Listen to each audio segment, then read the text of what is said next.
గ్రహములకు ఈశ్వరత్వం లేదు. అందుకే శనీశ్వరుడు అన్న మాట లేదు, శనైశ్చరుడు అన్న మాట. శనీశ్చరుడు అంటే శనైహి శనైహి చరహ.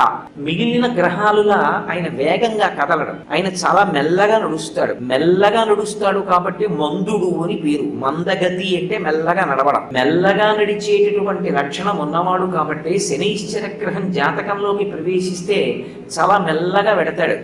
శనీశ్చర గ్రహానికి కారకత్వం ఉంది, ఆయన కొన్నిటి మీద అధికారి అయి ఉంటాడు.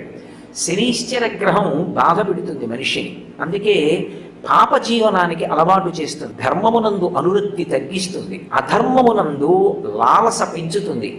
ధర్మాన్ని వదిలేస్తేనే అధర్మాన్ని పట్టుకుంటే మనం సంతోషించచ్చని అధర్మం వైపుకి నడిచేటట్టుగా చేస్తుంది.